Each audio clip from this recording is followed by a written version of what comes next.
रामाय रामभद्राय रामचंद्राय वेदसे रघुनाथाय नाथाय सीताया पतये नमः। दक्षिणो लक्ष्मणो यस्य वामे च जनकात्मज पुरतोर्मारुतेर्यस्य तं वन्दे रघुनन्दनं तं वन्दे रघुनन्दनं तं वन्दे रघुनंदनम। बालकांड दोहा नंबर 115।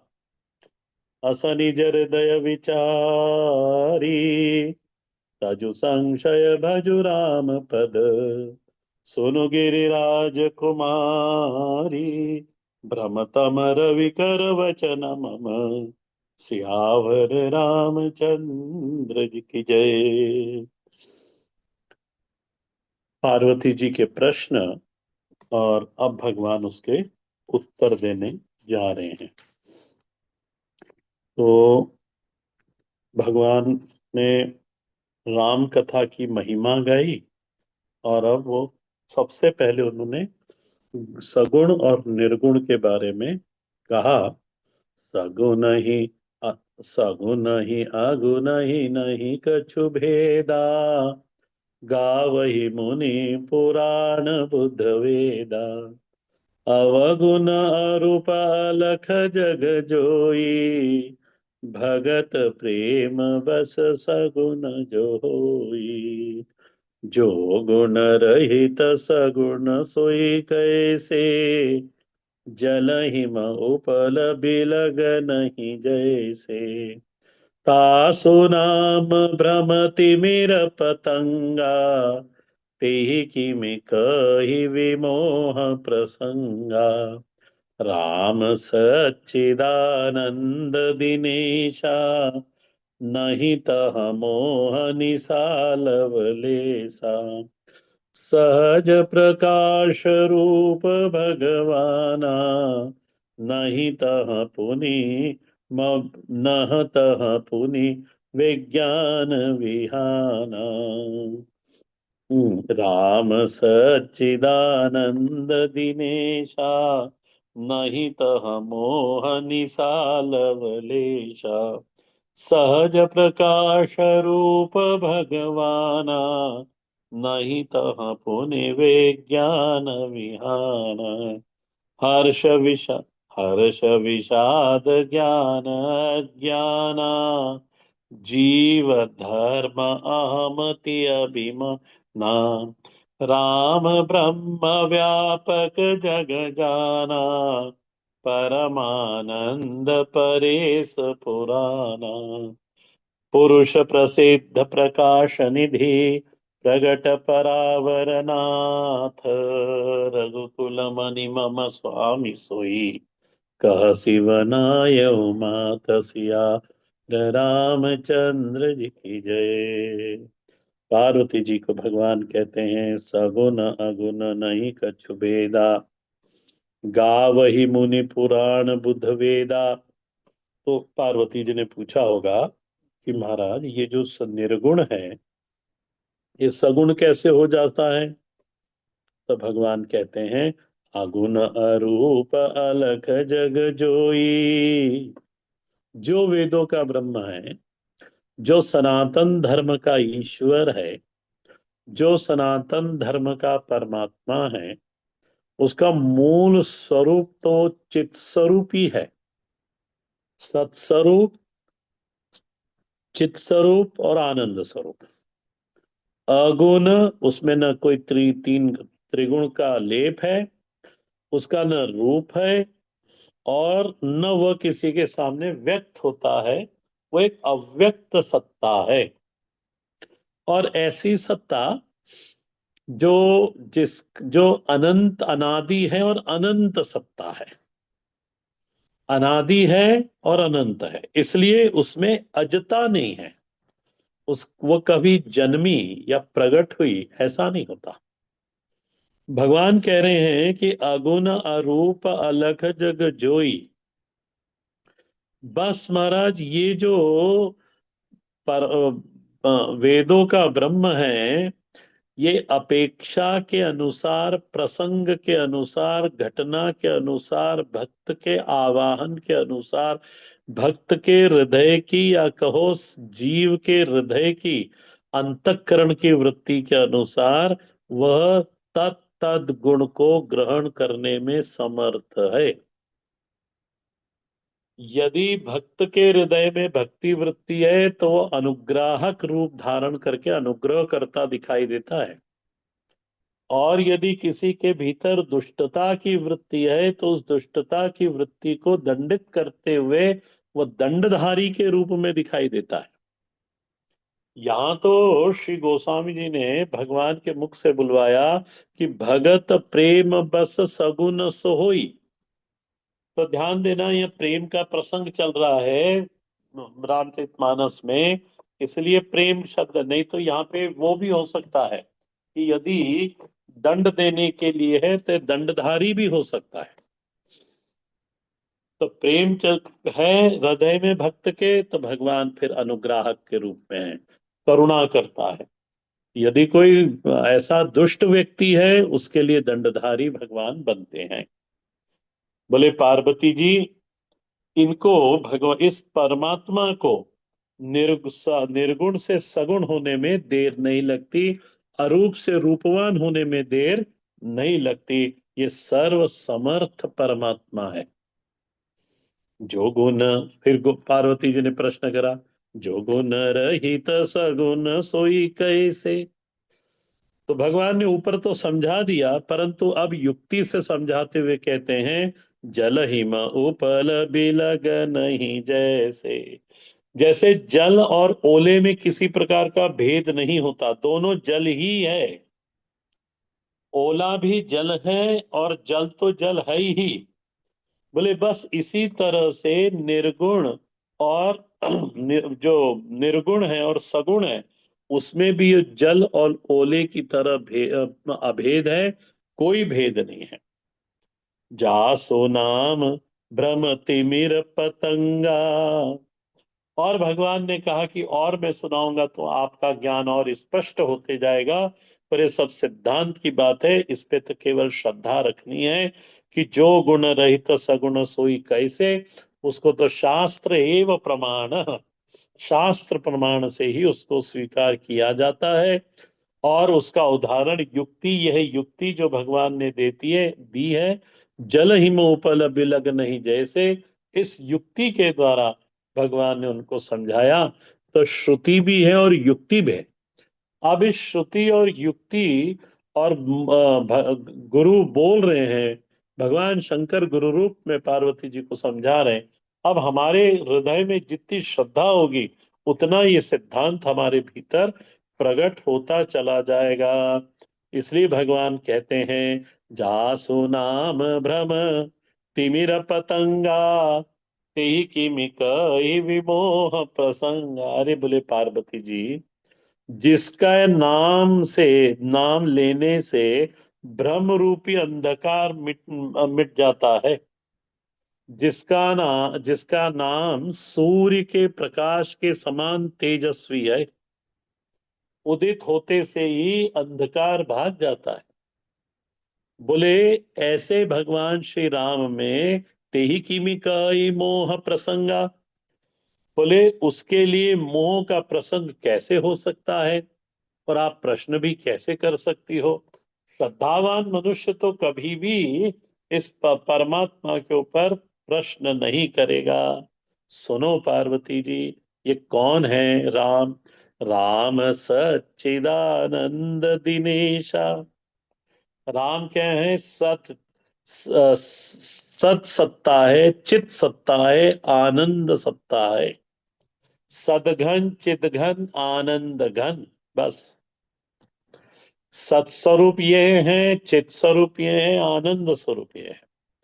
और प्रकाश की राशि है दिनेशा। दिनेश शब्द से बता दिया, ये स्वयं प्रकाश है। ये अस्तित्व स्वयं प्रकाशित है। जैसे सूर्य स्वयं प्रकाशित है, वैसे ही ये जो सचिदानंद सत्ता है, ये स्वयं प्रकाशित है। राम सच्चिदानंद दिनेशा। और क्योंकि ये स्वयं प्रकाश स्वरूप है, नहीं तो मोह निशाल लेसा। बोले वहां पे मोह रूपी अज्ञान रूपी रात्रि कभी भी वहां पे नहीं आती। क्यों? क्योंकि वो निरंतर हर क्षण प्रकाश स्वरूप है। इस तरह से समझाते हुए ने कहा, सहज प्रकाश रूप भगवान। सहज प्रकाश है उसमें, उसका स्वरूप ही प्रकाश है। नहीं तह पुनि विज्ञान विहान। अब वो स्वयं प्रकाश स्वरूप है तो विहान यानी सूर्योदय। बोले फिर वहां विहान की संभावना है ही नहीं। जहां अंधकार है वहां विहान की संभावना है, वहां विहान चाहिए भी। परंतु जो सहज प्रकाश स्वरूप है ही, बोले वहां पे विहान की कोई आवश्यकता नहीं। इसलिए नह तह पुनि विज्ञान विहाना। इसलिए वह विहाना यानी सूर्योदय वहां नहीं है। और फिर आगे उनके लक्षणों को बताते हुए कहते हैं, हर्ष विषाद ज्ञान अज्ञाना जीव धर्म इति, द जीव धर्म अहमिति अभिमाना। ये जो छह वृत्तियां गिनाई भगवान ने पार्वती जी के सामने, हर्ष शोक ज्ञान अज्ञान अहंता और अभिमान, बोले ये सब जीव धर्म है। जीव जब अपने आप को स्वतंत्र सत्ता मान लेता है, सूक्ष्म शरीर के साथ अभिमत हो जाने के बाद, स्थूल शरीर की प्राप्ति के बाद वो अहम अहम पुरुषः अहम स्त्री, ये इस तरह की भाव उसके अंदर उत्पन्न होते हैं, वो जीव धर्म में आ जाता है। तब उसके अंदर हर्ष भी है, विषाद भी है, ज्ञान भी है, अज्ञान भी है, और अभिमान भी है। अहमिति अभिमान, ये मैं हूं इस तरह का अभिमान उसके अंदर आ जाता है। ये जीव धर्म है, परमात्मा का धर्म नहीं है। और एक चीज और साफ करना, कि परमात्मा जब अवतार लेता है तब भी उसके अंदर हर्ष विषाद ज्ञान अज्ञान जीव धर्म, ये सब जीव धर्म उसके अंदर नहीं होते। होते से दिखाई देते हैं पर होते नहीं है। राम ब्रह्म व्यापक जग जाना, परम परमानंद परेश पुराना। बोले वो परमानंद स्वरूप है, पुराण पुरुष है। परात्पर है और पुराण पुरुष है। सबसे परात्पर का अर्थ हुआ परेश यानी सबसे श्रेष्ठ। परानामीश, श्रेष्ठों में जो श्रेष्ठ है, बोले वह परेश है। और पुराणों का पुराण पुरुषोत्तम परमात्मा है, उसी को पुराण ऐसा कह के यहाँ पे कहा है। और फिर दोहे में कहते हैं, पुरुष प्रसिद्ध प्रकाश निधि प्रगट परावरनाथ। बोले पुरुष प्रसिद्ध, ये एक शब्द हुआ। बोले केवल एक ही ये पुरुष है, और कोई दूसरी, यानी पुरुष यहाँ पे आप सत्ता स्वरूप लीजिएगा। सत स्वरूप सत्ता, आनंद स्वरूप सत्ता, चित स्वरूप सत्ता। इस ब्रह्मांड में या इस पूरे जगत में जो भी आप समझें, इसके अंदर ब्रह्म अतिरिक्त कोई सत्ता है ही नहीं।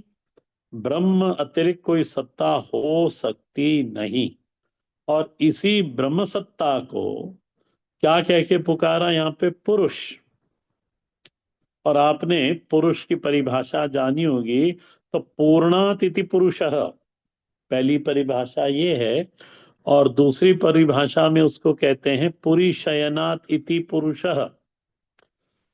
दो, पहली वाली परिभाषा ज्यादा समीचीन लगती है कि पूर्णात पुरुषः, जो सब तरह से पूर्ण है। जीव की स्थिति क्या होती है? वो सदा अपने आप को अपूर्ण ही अनुभव करता है।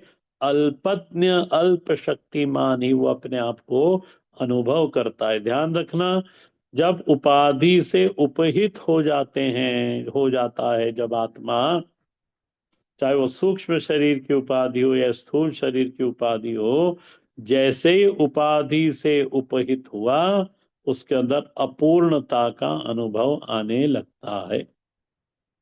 और जैसे ही वो निरस्त सकलम निरस्त वो सारे उपाधियों को निरस्त कर देता है, निरस्त अखिलम उपाधि नेति नेति ति शब्देन, नेति नेति के वाक्यों के द्वारा वो अपनी सारी उपाधियों को शिथिल कर देता है। तब उसके अंदर तब तब वो उस पुरुष का अनुभव करने लगता है, उसका अनुभव होने लगता है उसको, वो स्वयं, कि मैं वो सच्चिदानंद सत्ता हूं, जिसमें किसी भी जो कि पूरी तरह से पूर्ण है, कोई कामना उसमें नहीं है। तो पुरुष प्रसिद्ध, प्रसिद्ध यानी क्या, यही है और कुछ है ही नहीं। प्रसिद्ध का यहाँ पे अर्थ क्या लेंगे, कि पुरुष ही है और कोई दूसरी चीज है ही नहीं यहाँ पर। तो पुरुष प्रसिद्ध, कैसा है ये पुरुष, बोले प्रकाश निधि, ये प्रकाश का भंडार है। लौकिक अलौकिक पारलौकिक जितो जितना भी ज्ञान है, वो प्रकाश स्थानी है। और वह का प्रकाश कहाँ उस पुरुष ने इस प्रकाश को धारण करके रखा है। इसलिए पुरुष प्रसिद्ध प्रकाश निधि, वेदों को इसी पुरुष ने धारण करके रखा है। तो पुरुष प्रसिद्ध प्रकाश निधि, प्रगट परावरनाथ,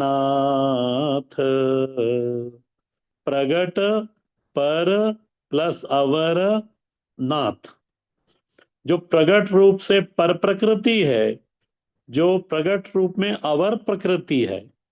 पर प्रकृति यानी माया, और अवर प्रकृति यानी जीव।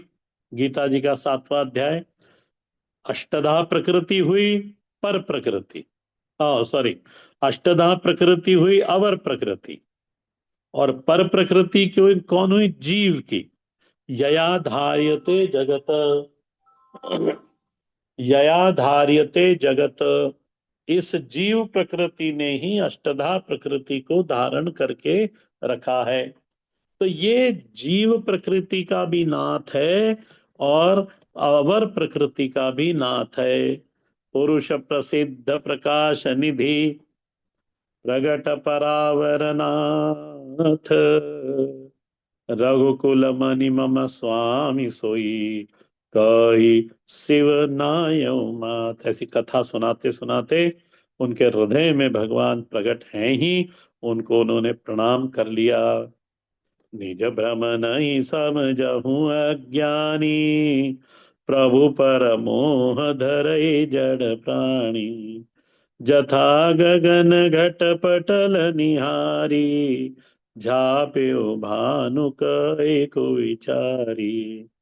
निज भ्रम, हम अपने को, अज्ञानी मनुष्य अपने आप को भ्रमित ऐसा कहता नहीं, और परमात्मा के ऊपर सारा ज्ञान डाल देता है। वो स्वयं भ्रमित है, और उसको क्योंकि परमात्मा समझ में आ नहीं रहा, इसलिए वो ये कह देता है कि ये सब कंफ्यूजिंग है। कंफ्यूज्ड वो खुद है, परंतु उसको लगता है मैं तो बड़ा समझदार हूं। और इसलिए आप देखना, कितने बड़े बड़े लोग हैं, नाम मैं तो नहीं लेता यहाँ पे, पर सब दर्शनों को पढ़ने के बाद भी, जिन्होंने अपना संविधान की रचना करी, ऐसा कहा जाता है, उन्होंने जितनी फिलॉसफी थी सब पढ़ ली, और सारी दर्शन पढ़ने के बाद उनको एक भी दर्शन पसंद नहीं आया। अब बताओ। और फिर उन्होंने बाद में फिर नियो बुद्धिज्म शुरू करा। बुद्धिज्म भी पकड़ में नहीं आया, वो भी समझ में नहीं आया, फिर उसको छोड़ के नियो बुद्धिज्म शुरू करा उन्होंने। कभी आप दर्शन शास्त्र पढ़िएगा, उसमें है ये। तो निज भ्रम नहीं समझऊं अज्ञानी, ओशो को देख लो आप, जिसने किसी ने पढ़ा होगा तो, वेरी लर्नेड पर्सन पर हाईली कंफ्यूज्ड। तो निज भ्रम नहीं समझऊं अज्ञानी, जे के कृष्णमूर्ति की भी यही स्थिति है। उनके फॉलोअर्स थोड़ी मानेंगे, पर उन कहीं वो किनारे लगे ही नहीं। निज भ्रम नहीं समझऊं अज्ञानी, और प्रभु पर मोह धरे जड़ प्राणी। और अवतार को वो उनको अवतारवाद समझ में आता नहीं। तो जथा गगन घट घन पटल निहारी, झाप्यो भानु कहूं को विचारी। ये तो इस तरह की बात है कि पृथ्वी रूपी उपाधि पर खड़े होकर, जीव की उपाधि में उपस्थित होकर, ध्यान देना मेरी तरफ, हम जब आकाश में देखते हैं तो हम कहते हैं कि देखो देखो, आकाश में आकाश में बादलों का पर्दा है, और इसने बादलों ने सूर्य को ढक लिया। ये कब कहा? अच्छा, विचार करके देखना, बादलों की क्या औकात कि वो सूर्य को ढक दे? उनका क्या सामर्थ्य बादलों का कि वो सूर्य को ढक ले? परंतु महाराज, जो शरीर रूपी उपाधि में उपस्थित व्यक्ति है, और पृथ्वी की उपाधि पर वो खड़ा होके जब ऊपर देखता है, तब वो कहता है कि देखो देखो, सूर्य को ढाक लिया। अरे महाराज, सूर्य को ढाकने की हिम्मत किसी में नहीं है। आज सूर्य नहीं निकला, इन्हें दर्शन नहीं दिखा। वो तो निकला हुआ है पूरा, परंतु हमको दिखता नहीं। ये क्या है? उसी को यहाँ पे बोलते हैं कि जत कहाँ गए? निज भ्रम नहीं समझो अज्ञानी, प्रभु पर मोह धरे जड़ प्राणी। जथा गगन घट पटल निहारी, झाप्यो भानु कहे कुविचारी। जिसको सही सही विचार करते आता नहीं पार्वती जी, वो इस तरह की बात करते हैं। नहीं तो सूर्य को ढाकने का सामर्थ्य किसी में नहीं है। ठीक है, उसी तरह से फिर भगवान आगे उदाहरण देते हैं। ये सब भागवत जी के उदाहरण हैं। चितव चितव जो लोचन उंगली लाए, प्रगट जुगल ससी तेहि के भाए। उमा राम विषक असमोहा, नभ तम धूम धूरि जिमि सोहा।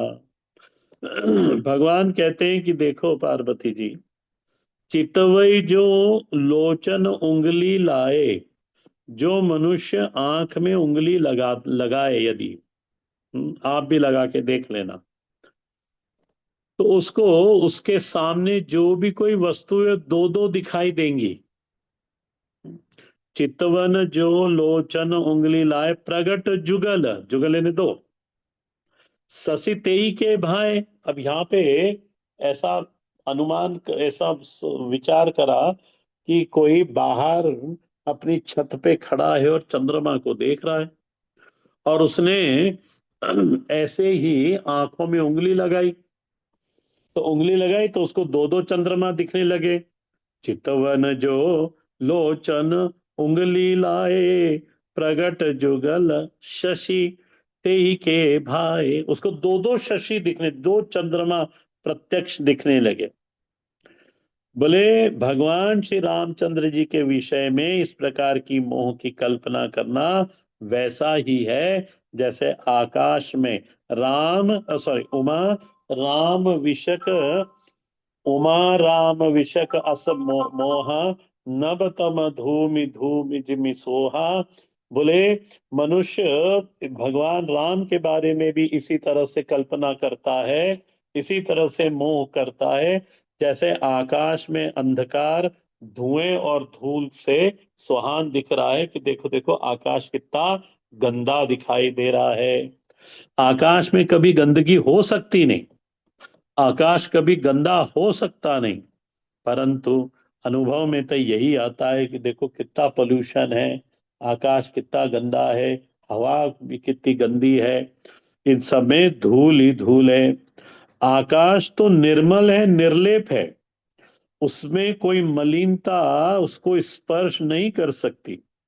ठीक इसी प्रकार भगवान श्री राम में चेतन तत्व में किसी प्रकार का कोई विकार उत्पन्न नहीं हो सकता।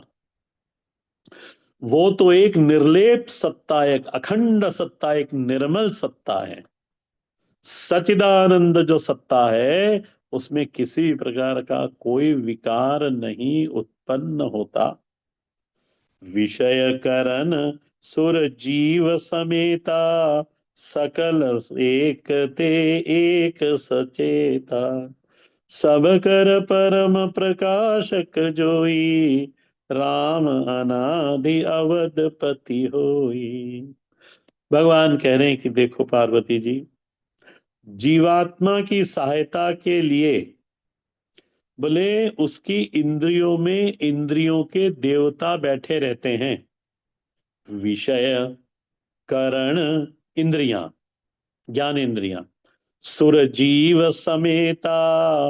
विषय करण सुर, ऐसा लें, जीव समेता,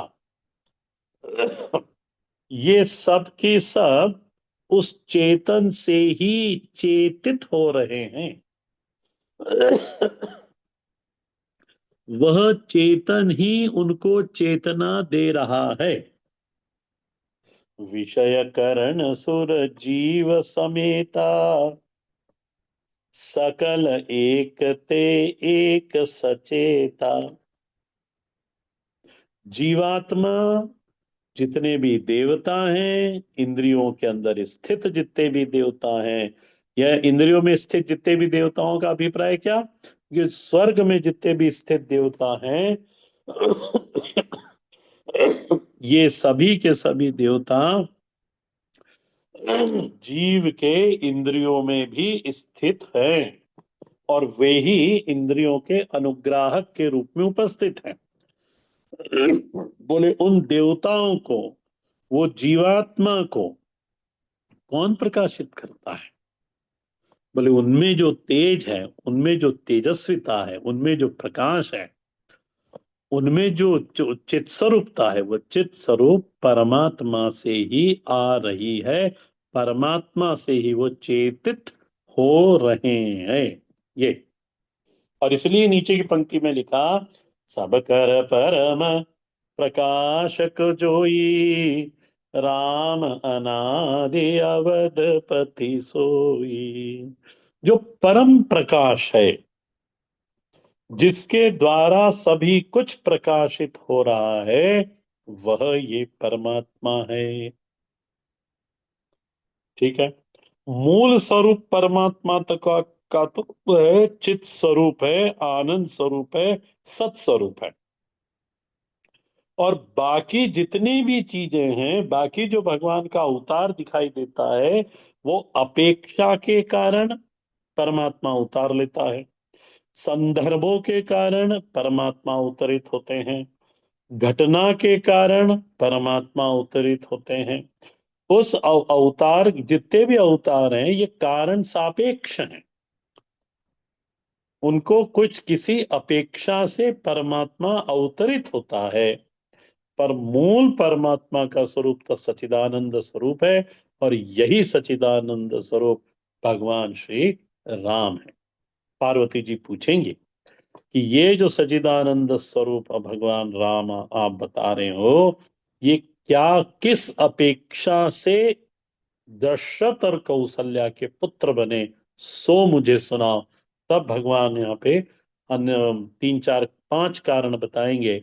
भगवान के जन्म के हेतु अनेका, और अनेक हेतु हैं, उसमें से जो मेरी बुद्धि के अनुसार है वो मैं तुम्हें सुनाता हूं। ऐसा भगवान शंकर श्री पार्वती जी से कहेंगे। और अब आगे की पंक्ति में भगवान बोलते हैं, जगत प्रकाश्य प्रकाशक रामो, मायाधीश ज्ञान गुण धामो। बोले जगत जड़ है, अप्रकाशित है, उसको प्रकाशित करने वाला परमात्मा है। जैसे रज्जु है तो सर्प है, रज्जु नहीं होती तो सर्प दर्शन नहीं होता। तो रज्जु स्थानी परमात्मा भगवान श्री राम, और सर्प स्थानीय जगत, ये दूर हो गया। भीतर ले आए कि सर्प शरीर, राम स्थानी हमारी अंतरात्मा, और सूक्ष्म और स्थूल शरीर ये स्थानी सर्प, ये। तो जगत प्रकाश्य प्रकाशक रामू, कैसा है ये? क्योंकि माया कॉन्सेप्ट चाहिए रहेगा जब जगत दिखाई दे रहा है। जगत की स्थिति को समझाने के लिए माया भगवती को बीच में लाना ही पड़ेगा, क्योंकि बिना माया के जगत की स्थिति नहीं, ये बिल्कुल ठीक है। और इसलिए फिर माया कॉन्सेप्ट बीच में आता है कि ये परमात्मा की एक अनिर्वचनीय शक्ति है, जिसके द्वारा परमात्मा जगत की रचना करता है। ठीक है। शक्ति कॉन्सेप्ट भी एक अलग प्रकार का है, यहां तो इस तरह से समझा दिया। पर आप प्रौढ़ वेदांत में जाओगे ना, जब बृहत वेदांत पढ़ोगे, तब आप विचार करके देखना कि सचिदानंद परमात्मा में शक्ति का आरोप करना, ये तो कैवल्य खत्म हो जाएगा फिर, यदि हम ऐसा मानेंगे तो। सचिदानंद सत्ता के अंदर शक्ति का लेश मात्र भी नहीं है, क्योंकि वो स्वयं निर्विकारी है और निष्क्रिय है। भाई, क्रिया ही शक्ति की अपेक्षा करती है। देखो सिद्धांत है इसके पीछे, क्रिया ही शक्ति की अपेक्षा करती है। अब ये इसमें तो क्रिया है ही नहीं ना, तो फिर वहां पे शक्ति की क्या आवश्यकता? अच्छा, फिर परमात्मा की शक्ति, ये ये अनुमान किया जाता है, आरोप किया जाता है शक्ति के ऊपर, शक्ति का परमात्मा के ऊपर। जो अल्पज्ञ है, वो परमात्मा को सर्वज्ञ कह के पुकारता है। जो अल्प शक्तिमान जीव है, वो परमात्मा को सर्वशक्तिमान समर्थ कह के पुकारता है। कब पुकारता है? जब सृष्टि में विविध प्रकार की क्रियाओं को वो होते देखता है। ऐसी ऐसी क्रियाएं होती हैं जो मनुष्य के करने के समर्थ सामर्थ्य के बाहर है। तब वो परमात्मा के ऊपर उस क्रिया का और उस क्रिया में उपयोग होने वाली शक्ति का आरोप उस परमात्मा पर करके उसको मायाधीश, शक्तिमान इत्यादि इत्यादि नाम से पुकारता है। ये हमारा आरोप परमात्मा के ऊपर है। परमात्मा का जो मूल स्वरूप है वो सचिदानंद स्वरूप है। यदि सचिदानंद स्वरूप के ऊपर का शक्ति की कल्पना की जाए, तो फिर कैवल्य खत्म हो जाएगा उसके अंदर। इस पे विचार करना, ये बृहत वेदांत का सिद्धांत है कि ठीक है, समझाने के लिए यहाँ पे ठीक है, मायाधीश ज्ञान गुण धामो, पर मूल रूप से परमात्मा में शक्ति का केवल और केवल आरोप होता है। क्यों आरोप होता है? अनुमान के द्वारा जगत में विविध प्रकार की क्रियाएं होती दिखाई देती है, जो कि मनुष्य के सामर्थ्य के बाहर की वस्तुएं हैं। इसलिए वह अल्प शक्तिमान मनुष्य, वो अल्पज्ञ व्यक्ति परमात्मा के ऊपर, किसी उस अचिंत्य परमात्मा के ऊपर, उस अचिंत्य शक्ति का, उस अद्भुत शक्ति का आरोप उसके ऊपर करके उसको मायाधीश ऐसा समझाता है। तो जगत प्रकाश प्रकाशक रामो, मायाधीश ज्ञान गुण धामो, जासु सत्य ते, जासु सत्यता ते जड़ माया, भास सत्य इव मोह सहाया। बोले, ये सत्स्वरूप परमात्मा के कारण वह जो शक्ति स्वरूपा है माया, वो भी सत्स्वरूप हो जाती है। जासु सत्यता ते जड़ माया, भास सत्य। हालांकि माया में कोई सत्यता है नहीं, माया जड़ है, परंतु वो सत्य भासित होती है। भास सत्य इव मोह सहाया। बोले, जिसकी सत्ता से मोह की सहायता पाकर जड़ माया भी सत्य सी भासित होती है। उसमें भासित नहीं है। तो पार्वती जी ने कहा, कोई हमको वो बताओ, उदा युक्ति से समझाओ इसको। तो भगवान युक्ति बताते हैं, रजत सीप महु भास जिमी, जथा भानुकर बारी, यद्यपि मृषातिहु काल सोई, भ्रम न सकहु को टारी, सियावर रामचंद्र जी की जय। तीन उदाहरण दिए। जैसे सीप में चांदी भासित होती है नहीं, विद्यमान नहीं है, भासमान है। अच्छा, दूसरा, रजत सीप भास रजत, भानु करबारी, मृगुजल, मृगुजल होता नहीं, वहां तो सूर्य की किरणें हैं, परंतु महाराज वह जल भासित होता है, विद्यमान नहीं है, भासित है। और तीसरा उन्होंने कहा, अम, सीप और रजत सीप, जथा भानुकर जथा, अच्छा, तीनों काल, ये मृषा है, दो ही उदाहरण है महाराज। तीनों काल में ये झूठ है। जल होता नहीं, प्रतीति होती है। चांदी होती नहीं, चांदी की प्रतीति होती है। तीनों काल में असत है। समझ में आ जाए तब असत, पास जाओ जल के, वो जल गायब वहां से। सीप को उठा के देखो तो आप निराश हो जाओ, कि हमको तो लगा था कुछ चांदी की वस्तु मिली, परंतु ये तो सीप ही है। तो यद्यपि मृषा तिहु काल सोई, भ्रम न सके को उतारी। तो भी महाराज भ्रम तो, इस भ्रम को कोई काट नहीं सकता, परंतु ज्ञान के द्वारा पार्वती जी भ्रम कट जाता है, और केवल भान मात्र रह जाता है। अब जो ज्ञानी है वह इस जल से कभी मोहित होगा नहीं, वो सीपी की चांदी से वो कभी मोहित होगा नहीं। उसको यथार्थ ज्ञान मालूम पड़ गया।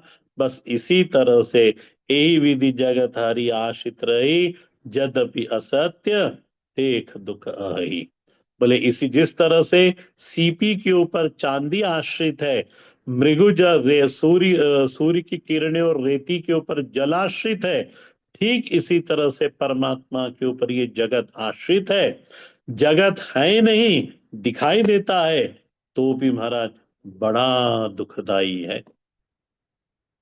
जगत की कोई सत्यता है नहीं, कोई जगत की सत्ता है नहीं, पर सत्ता असत है। असत होने के बाद भी दुख देता है। जैसे सर्प है नहीं, सर्प असत है, पर महाराज सर्प दिखाई तो देता है। ये आप मना नहीं कर सकते उस सर्प को। रज्जू के ऊपर सर्प है नहीं, पर दिखाई देता है, और वो दिखाई देता है तो दुख देता है। बस इसी तरह से ये जगत असत है, और असत होने के बाद भी महाराज आप देखो कितना दुखदाई है ये, बहुत दुख देता है। लोग, एक कल व्यक्ति आए थे मेरे पास, वो कहते स्वामी जी, बुढ़ापा ही सबसे बड़ी बीमारी है। हाँ, मैंने कहा ठीक है, मैंने भी हाँ भर दी उनके साथ।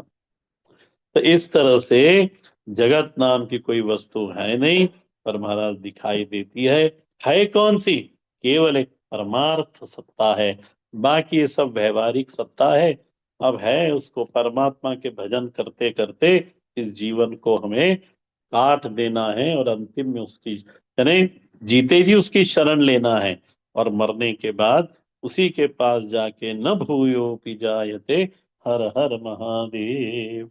आपदां परहर्तारं दातारं सर्वसंपदां, लोकाभिरामं श्रीरामं भूयो भूयो नमाम्यहम्। रामाय रामभद्राय रामचन्द्राय वेधसे, रघुनाथाय नाथाय सीताया पतये नमः। दक्षिणो लक्ष्मणो यस्य, वामे च जनकात्मज, पुरतोर्मारुतिर्यस्य, तं वन्दे रघुनन्दनं, तं वन्दे रघुनन्दनं, तं वन्दे रघुनन्दनम्।